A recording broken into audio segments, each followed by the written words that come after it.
Les États de l'AES ont désormais une politique culturelle commune. Un mémorandum d'entente a été signé dans ce sens hier dans la cité des Balanzans. Les trois pays entendent ainsi harmoniser les politiques pour faire de la culture un puissant levier de concrétisation des idéaux de l'AES. Les autorités de la région de Nara décident de proroger la révision des listes électorales. Objectif, permettre à un grand nombre de citoyens d'accomplir leurs devoirs civiques en allant se faire inscrire. Mesdames et messieurs, bonjour et bienvenue. Direction tout d'abord Koulouba, où le président de la transition, le général d'armée Assimi Goïta, a reçu en audience une délégation grecque en séjour dans notre pays dans le cadre de la 7e session du Conseil économique, social, environnemental et culturel. Il a été question du renforcement de la coopération entre le Mali et la Grèce. Le Conseil économique et social de la Grèce et celui du Mali ont signé déjà des protocoles pour plus d'échanges d'expériences. L'information a été donnée au président de la transition lors de cette audience. Les détails avec Khadija Toukouni et Taïeb Adjaouiakoui.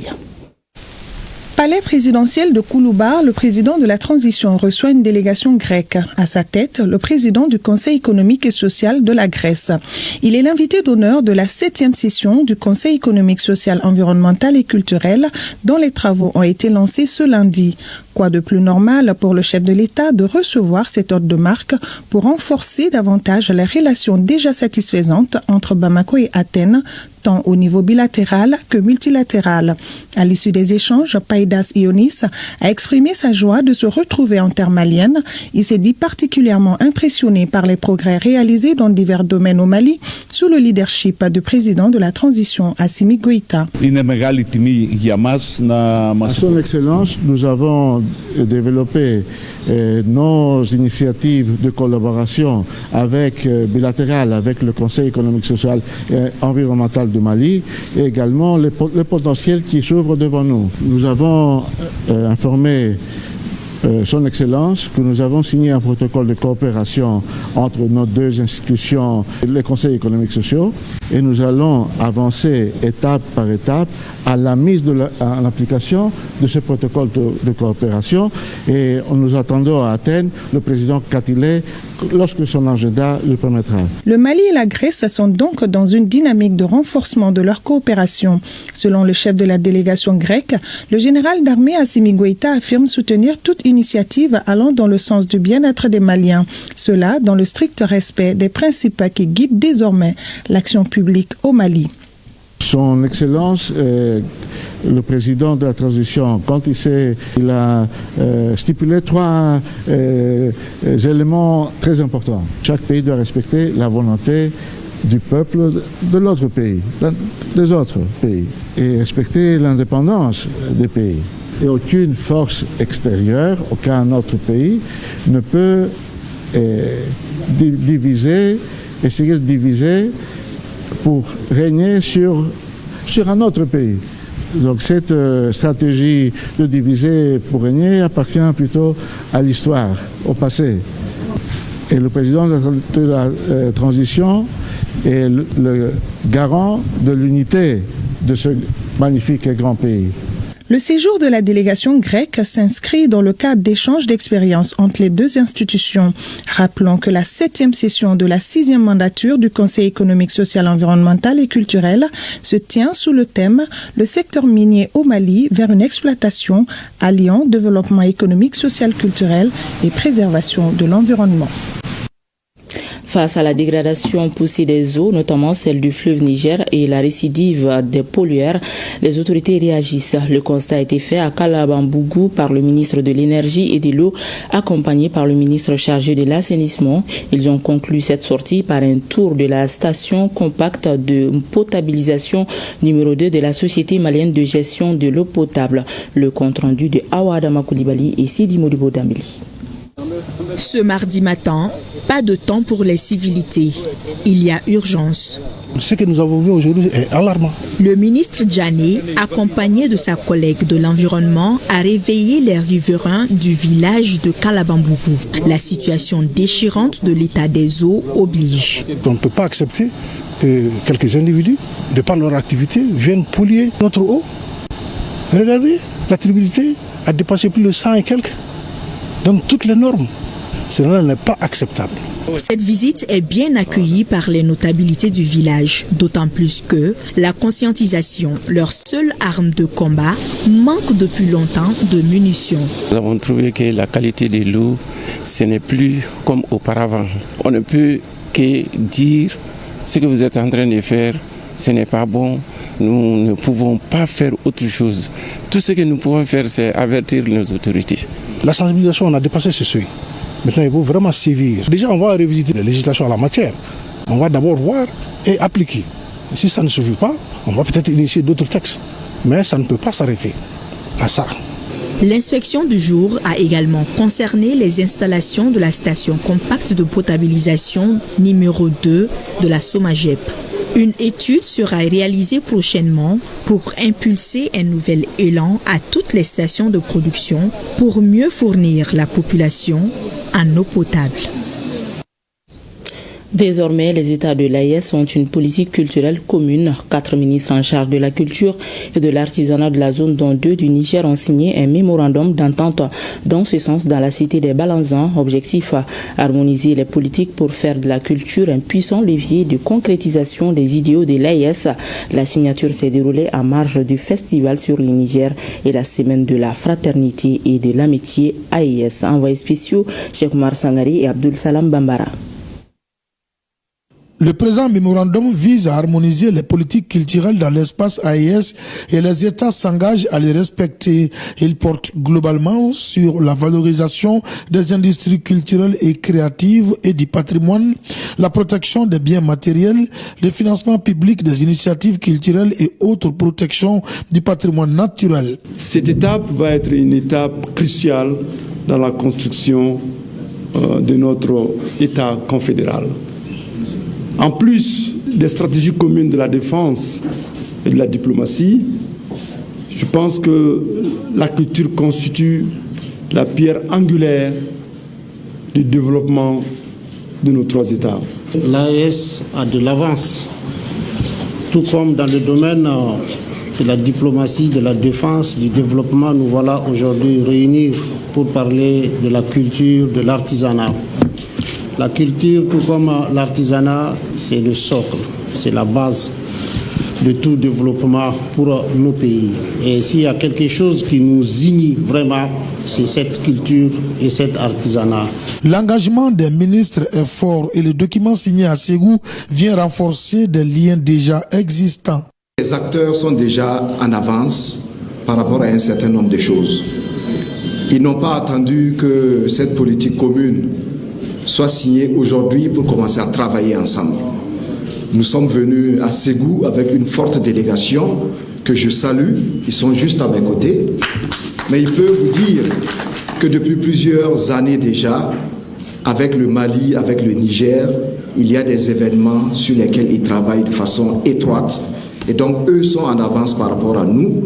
Mais aujourd'hui, nous prenons le pas pour montrer la volonté politique de nos 3 chefs d'État, de nos 3 États, voilà, et donc pouvoir accompagner et faciliter un certain nombre de choses sur le terrain. Déjà, dans cette semaine, il va y avoir des conventions signées entre les instituts de formation du Niger, du Burkina et du Mali dans les jours à venir à Ségou ici. Donc, il se trouve déjà qu'ils travaillaient ensemble avant. Donc, le label AES va marquer le saut et donner l'élan à ces collaborations qui s'est passées dans le passé pour en faire un levier pour tirer les secteurs pour la promotion accrue des talents tant souhaité par nos chefs de l'État.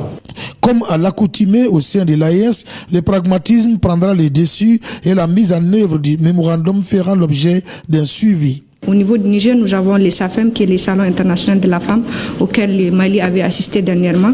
Au niveau du Mali, nous avons les SIAMA et au niveau du Burkina, nous avons les CIAO. Donc c'est de faire en sorte que tous ces événements, que nous puissions à l'avenir organiser un seul et même événement qui va regrouper tous ces 3 pays et pour que nous puissions mener des actions qui seront une seule et même action pour voir, comme le dit le thème de la semaine de la fraternité, un avenir prospère pour les États de l'AES. comme acte concret, on est déjà là, les trois ensemble. Donc ça commence aujourd'hui à Ségou, la cité de Bakariga. À Ségou, capitale culturelle de l'AES, les jalons sont désormais posés pour une politique culturelle forte dans l'espace AES. De Ségou, nous allons à Nara où les autorités ont prorogé la révision des listes électorales, une initiative qui devra permettre aux citoyens d'accomplir leurs devoirs civiques en allant se faire inscrire sur les listes électorales. Les détails avec Idrissa Keita. Ils sont parmi les acteurs clés de la réussite d'une élection libre, transparente et apaisée. Il s'agit des partis politiques, légitimité traditionnelle et religieuse, la société civile. Dans un échange franc et constructif avec le gouverneur de Nara, ces acteurs sont davantage édifiés sur la prorogation de la révision annuelle des listes électorales. À l'issue de cette rencontre, ils s'engagent à jouer leur partition pour la réussite de cette opération. Je pense que c'est une très bonne opportunité qu'on va saisir pour mettre à la disposition de nos concitoyens afin qu'ils puissent remplir leur devoir civique, qu'est l'enrôlement et tout ce qui s'ensuit. Ces acteurs constituent des relais pour la sensibilisation de la population pour une adhésion massive à cette opération, une étape cruciale pour les élections. Cette prorogation du délai de révision des listes électorales est une opportunité offerte. C'est pour cela que je vous exhorte à faire un sursaut patriotique, un engagement sans faille, chacun en ce qui le concerne, à être des relais de sensibilisation dans vos communes, vos quartiers et dans vos familles, afin d'être au rendez-vous des élections futures pour l'atteinte d'un taux de participation élevé aux différents scrutins. Cette prorogation de révision des listes électorales qui est en cours dans les différentes mairies de la région depuis octobre dernier se poursuivra jusqu'au 28 février 2025. La direction régionale du plan de la statistique, de l'information, de l'aménagement du territoire et de la population de Ségou a lancé les travaux de l'atelier de dissémination sur le profil socio-économique des communes des régions de Son et de Ségou. 2 jours sont mis à profit pour partager avec les différents acteurs concernés le rapport de l'édition 2024 et discuter sur les problématiques pertinentes. Reportage Honoré Tchenou et Bakari Traori.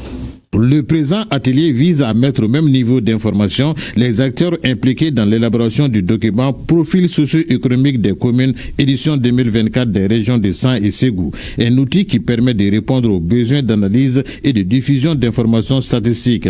L'exercice s'inscrit dans le cadre du projet d'harmonisation et d'amélioration des statistiques en Afrique de l'Ouest et du Centre. L'objectif ultime est de contribuer à améliorer ce ciblage pour les besoins de prise de décision. C'est en réponse à cet objectif que l'Observatoire élabore ce rapport profil pour améliorer la connaissance des acteurs du développement, des décideurs sur la situation d'offre des services de base. La présentation du rapport de l'édition 2024, les échanges sur les problématiques pertinentes sont les principales activités au cours de ces 2 jours d'atelier. Cela permet aux participants de mieux s'approprier le document pour une meilleure vulgarisation de son contenu. Il avait été déjà procédé à l'évaluation des communes sur un certain nombre d'indicateurs pour mieux apprécier le niveau de développement et aussi l'accessibilité des services sociaux de base au niveau de chaque collectivité. Aujourd'hui, cette assise, c'est pour permettre à l'ensemble des acteurs qui ont non seulement participé directement et ou indirectement à cette collecte de mieux partager et aussi de s'imprégner de l'état d'évolution de ce rapport. Je vous invite pendant ces 2 jours à ne ménager ni votre temps, ni votre énergie, afin qu'au sortir de vos travaux, les acteurs régionaux aient une connaissance du niveau de développement de nos communes. L'atelier est organisé par la Direction régionale du plan, de la statistique, de l'information, de l'aménagement du territoire et de la population de Ségou avec le financement du projet d'harmonisation et d'amélioration des statistiques en Afrique de l'Ouest et du Centre. Le plan d'actu 2024 de la coalition des anciens des mouvements et organisations de la résistance civile de Gao a été exécuté à plus de 92% dans ses axes stratégiques. La coalition entend conformément à ses objectifs mener plusieurs actions courant 2025. Ces informations ont été données lors de la présentation de son rapport annuel 2024. On en sait plus avec Rakia Toutouri. Interagir avec le public sur la pertinence des actions réalisées afin de recueillir des orientations et propositions pertinentes, et cela en vue d'une meilleure planification des actions futures. C'est tout le sens de cette cérémonie de présentation du rapport annuel de la coalition des mouvements et organisations de la résistance civile de Gao. Nous avons mené beaucoup d'activités dans le cadre de la sensibilisation, dans le cadre de la citoyenneté active qui tend vers le curage de caniveaux, l'assainissement de la ville, des écoles à la veille de rentrée, de la réhabilitation, n'est-ce pas, des digues, des dons de sang à l'endroit des populations civiles, mais aussi de nos forces de défense et de sécurité qui sont sur le terrain. Cependant, l'arbre ne doit pas cacher la forêt, a-t-on l'habitude de dire. Des difficultés ne manquent pas. Des obstacles et perspectives de solutions dévoilées au cours de cette rencontre. La CAMOS n'a pas de partenaires pour financer ces activités. On est en manque aussi de matériel de travail. Les actions qui sont déjà dans le plan d'action, nous allons les renforcer davantage. On a pris aussi en compte tout ce qui a été dit dans la salle, qui sont des belles initiatives. La projection d'un film des activités réalisées et la présentation du rapport 2024 ont constitué les temps forts de cette journée de restitution. Après une série de témoignages, le dit rapport a été remis aux autorités régionales. Nous demandons à la commerce que le programme, en tout cas pour la commune de Gao, soit confectionné avec la commune de Gao pour que nous puissions nous aussi apporter notre part en les appuyant, en les dotant des moyens pour pouvoir faire le travail. Je vous invite à commencer tôt vos activités de curage des caniveaux et des collecteurs et le ramassage des ordures pour éviter l'inondation qu'a connue la ville et la région de Gao l'année dernière. Des prestations d'artistes suivies des bénédictions pour le Mali ont mis fin à cette cérémonie initiée par la CAMORS, une organisation de la société civile créée en 2013. À Caille, le gouverneur de la région générale de brigade, Moussa Soumaré, a procédé à une remise de vivres et de non-vivres aux sinistrés de la commune urbaine de Fegui, située à 94 km de Caille, dans le cercle de Ambidedi. Ce sont 124 ménages, soit 749 personnes victimes des inondations de l'année dernière provoquées par la montée des eaux du fleuve Sénégal qui viennent de bénéficier de ce don. Kabadjara.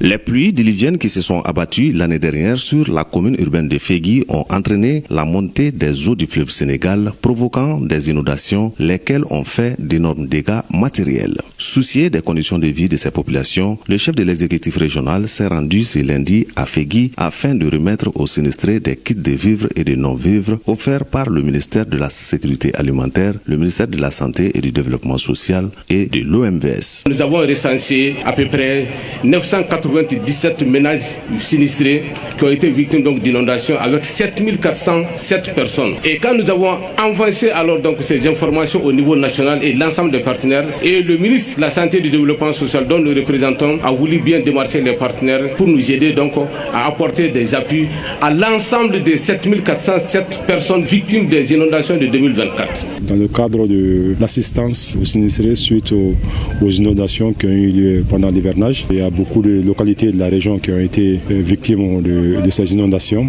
Nous avons pu bénéficier des appuis de certains partenaires, aussi de l'État. Donc nous sommes venus pour la remise de ces dons-là, qui sont composés de vivres et de non-vivres aux familles sinistrées qui sont au nombre de 124 au niveau de la commune urbaine de Fegui. Après la cérémonie de remise des vivres et des non-vivres, l'occasion était opportune pour le chef de l'exécutif régional de procéder à l'inauguration de la mairie, à la pose de la première pierre du marché et de la clôture du stade de la commune urbaine de Fegui. C'est avec beaucoup de satisfaction que nous avons pu inaugurer et visiter les nouveaux locaux qui donnent vraiment du confort au travers de la mairie et de la commune urbaine de Fegui, qui a été réalisé grâce au fonds de PEDREAS. La mairie a pu bénéficier de ces fonds. Rappelons que cette remise de dons aux sinistrés s'inscrit dans le cadre du mois de la solidarité et de lutte contre l'exclusion 2023-2024.